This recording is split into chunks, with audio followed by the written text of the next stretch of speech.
नमस्कार, स्वागत है आपका हमारे चैनल में। मैं हूं आपके साथ शिखा कौशिक। चलते हैं हमारी कुछ खास रिपोर्ट की तरफ। उत्तर प्रदेश के गाजियाबाद में थाना लोनी बॉर्डर के गुलाब वाटिका क्षेत्र में हुए दोहरे हत्याकांड में पुलिस ने आरोपी को गिरफ्तार कर लिया है। पुलिस के मुताबिक उसके ऊपर तकरीबन 1.5 लाख रुपए का कर्ज था। कर्ज चुकाने के लिए उसने 3 दिन पहले अपनी मां से 1.5 लाख रुपए मांगे थे, लेकिन उसकी मां ने रुपए देने से मना कर दिया था।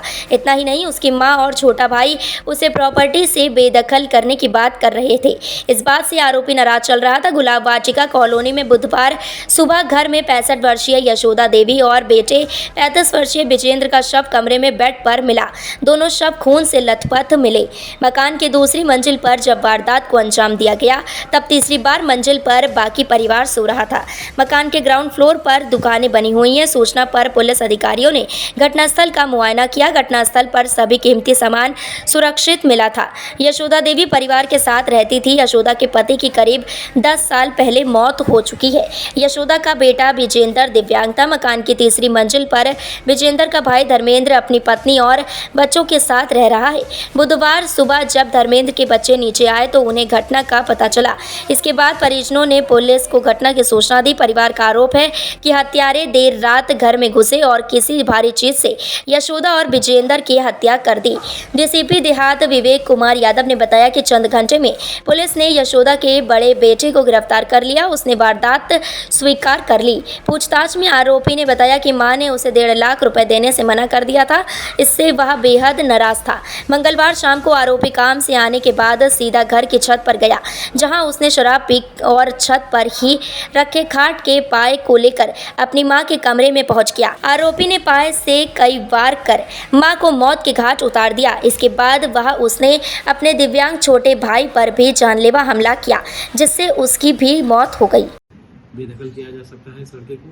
इन्हीं सभी चीज़ों का रोष रखते हुए कल रात्रि में काम से लौटने के बाद जब ये आया और जब उनके सारे बच्चे इत्यादि सो गए तो रात्रि में ये छत पे गया। थोड़ा इसने शराब का सेवन किया और वहीं पे एक जो चारपाई का पाया पड़ा था लकड़ी का, जिसमें काफ़ी शार्प एजेस भी हैं, उससे इसने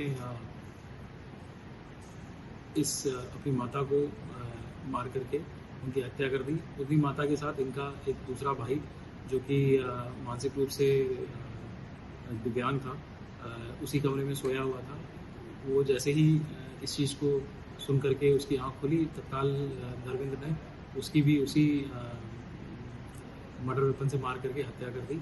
और उसके बाद फिर ये ऊपर चला गया, जहाँ इसने फिर अपने जो भी शरीर के पे खून इत्यादि के छींटे ये दाग लगे हुए थे उसको उसने धोया और उसके बाद फिर ये सो गया। और फिर इसने सुबह अपने बाकी परिवार वालों को ये बताया कि इनकी माता और इसके भाई की डेड बॉडी पड़ी हुई है, और उसके बाद इसने पुलिस को इस तरह की सूचना दी।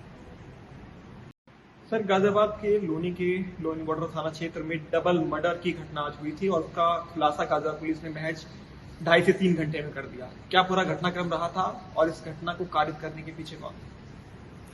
देखिए, आज सुबह थाना लोनी बॉर्डर पर एक व्यक्ति धर्मेंद्र और उनकी पत्नी के द्वारा आकर के सूचना दी गई कि उनके घर में उनकी मां 65 वर्षीय यशोदा और उनका एक भाई विजेंद्र कुमार, जिसकी उम्र करीब 37 वर्ष होगी, उनकी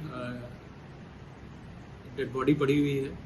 और साथ में ही इस व्यक्ति ने, धर्मेंद्र ने, ये भी बताया है कि संभवतः उनके घर में कुछ चोरी इत्यादि की घटना कारित की गई है और उसके पश्चात ये हत्या कारित की गई है।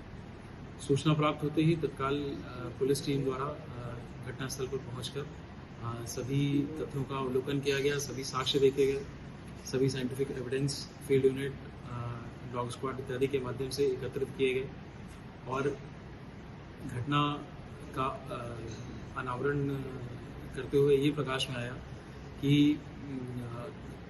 इस हत्या को कारित करने वाला कोई और नहीं, इन्हीं का इसी मृत महिला का ये बड़ा बेटा धर्मेंद्र, जिसने सुबह ये सूचना दी थी, उसी ने हत्या कारित करी है। हत्या कारित करने के पीछे का मोटिव ये सामने निकल के आया कि करीब 3 दिन पहले इसने अपनी माता से